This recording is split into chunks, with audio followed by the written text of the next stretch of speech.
Hi, everyone. Welcome back to my channel. My name is Julie Hirt. I am a certified soul level animal communicator and a certified soul level intuitive coach.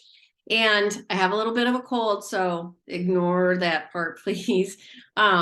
Today, what I thought I'd talk about today is having patience, particularly how our animals are showing us patience.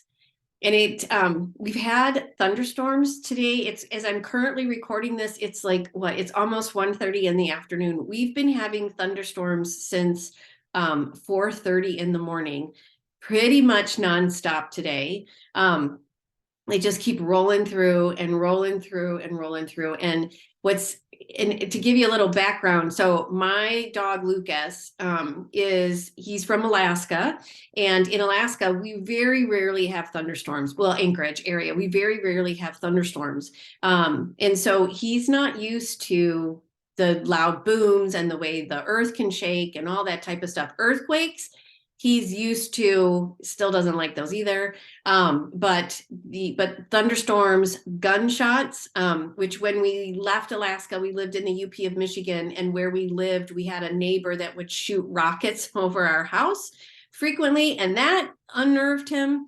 And then also fireworks. Not a lot of fireworks happen in Anchorage because in the summertime it's always light, so you can't see them. So, and also because of where we actually lived in Anchorage, we didn't actually have a lot of exposure to fireworks. So he didn't have a ton of exposure to those noises once he came into our care. It's quite possible that he was almost 2 years old when we adopted him. He is a former sled dog, and he was with a sled dog kennel. And so it's very possible that he had exposure to something, which is why he reacts as strongly as he does to thunderstorms. And so I've been up with him since that time because he paces and he pants. Usually he's out cold on our bed in a normal evening, but once a thunderstorm comes, then that's not happening. And what's interesting to me is that as we've lived where we live right now, which is almost coming up on 18 months, we're getting into thunderstorm season again. He went through it all last summer. Last summer, he was totally inconsolable. There was nothing we could do. And it was actually rather reminiscent. When we lived in Anchorage, we went through a 7.4 earthquake. One day, he was actually home with my husband. Thank God he was with my husband. But anytime we would have aftershocks, which were for months afterwards, he can hear them coming before we would even feel them. And so we would see him pop up and we knew an aftershock was coming. And there is trauma in the earthquakes. And so to some degree, I do think there's some of that as far as the thunderstorms go, because when those booms really hit or those huge claps of thunder really hit, you can feel the earth shake and the house shakes and the windows will kind of rattle a little bit. And to some degree, they scare the bejeebus out of me too. So I'll scream, which doesn't help anything. So what I've noticed though, is as I work with him on trust, because he's helping me learn to trust myself more, learn to trust different situations, different people as well. As I work with him on that, I'm also this morning in particular realizing that part of what's happening with his reaction to thunderstorms is that we're starting to manifest some of the work that we've been doing in a different way. So all of last year, he would pace, pant, inconsolable, actually go into the basement. He actually really wants to go into the garage and get into our car and hide. That's just not, I'm not going to necessarily have him be completely separate from us. So that's not something that was going to happen. But the basement, that's absolutely fine. So, but this year we've had already a couple of days of some pretty strong storms. And what I've noticed is now when I take the time and I'm actually more patient with him than I've ever been, and I just really care for him in that moment, what I'm realizing is he's actually starting to respond to it. And it's not that I didn't ever discipline him. There was nothing of that kind. I just was more like, I'm going to let him have his space and let him do what he wants.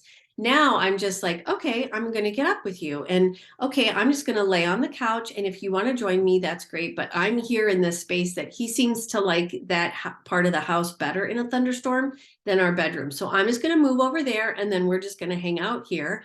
So that's what I did this morning. And he curled up on the couch with me, right alongside my belly. He's a 65-pound dog, but he curled up right alongside my belly. And he started to fall asleep again until the next thunderstorm rolled through, but he hung out and he stayed pretty close. And I'm also taking a lecture series with Dr. Gabor Mate, who wrote the recent book called The Myth of Normal, all about trauma. And the lecture that I was listening to today was really about being kind to yourself and compassionate to yourself and curious to yourself when you're realizing that either that any kind of trauma, whether it's big T trauma, little T trauma, any kind, which trauma, I'm going to get into this in other videos because his work is just absolutely fascinating me. And it really speaks to the soul level intuitive coaching as well as the animal communication, but I digress. But he talked about today in the lecture that I was watching today about really being kind to yourself when you notice that you're experiencing a negative belief, when you're experiencing this wound, when you're experiencing negative talk about yourself, instead of beating yourself up about it, being compassionate and curious about it, you begin to unlock what's actually going on and it can begin to release its hold on you. And so I realized this morning after he curled up with me that, oh, if I just be compassionate about what's happening to him, and just spend the time with him and be curious about how is he feeling, how's he reacting, that maybe we can get to some of this underlying issue. And then I realized, oh, he's actually working with me to understand this work with trauma even more, which then I find absolutely fascinating because I have been having more clients on both services, animal communication and intuitive coaching, that have had different types of trauma. I recently worked with the Animal Communication Collective, and we did a fundraising event for this.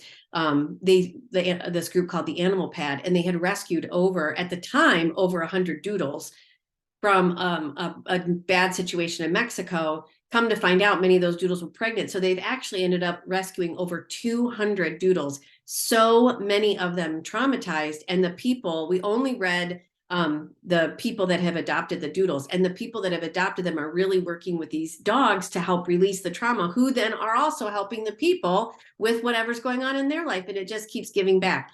And so what is so cool to me is that, and this is what I was wanting to share with you guys today, is that the more I am understanding what's going on with Lukas as far as thunderstorms go, and the patience and the compassionate curiosity, as Dr. Gabor Mate talks about, the more he is actually, I don't want to say not reacting to the thunderstorms, but the reaction, I can see just a little lessening of it. So we'll see. We're supposed to have thunderstorms the rest of the day today. And I'm sure we're not going to have them. It's only spring. So I'll be curious to see how this goes on. But it was just, I realized that there is a much deeper reason. His reaction to thunderstorms also mirrors my reaction to thunderstorms. If I can work through my reaction to thunderstorms compassionately, he can do the same because he's also showing me how. So just know that your animals are doing so much more work than we ever give them credit for, which was also making me think too. I've had so many people say to me over the years, he's just a dog. He's just a dog. They're, as you all know, who are following me, they are not just dogs. They are not just cats. They're not just llamas. They're not just bearded dragons. They are family. They are friends, and they are actually here to help us work through some of our most difficult negative beliefs that are holding on.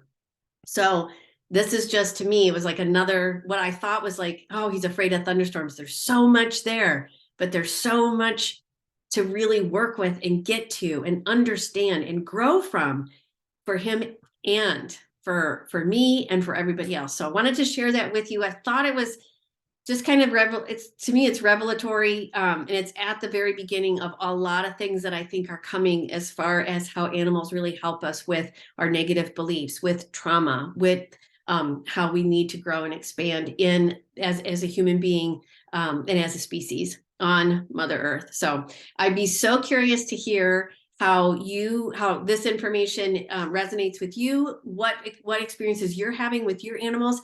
Feel free to leave comments in the comments here below. Please subscribe so that other people can find me, but do please give me feedback. I would so love to hear from you.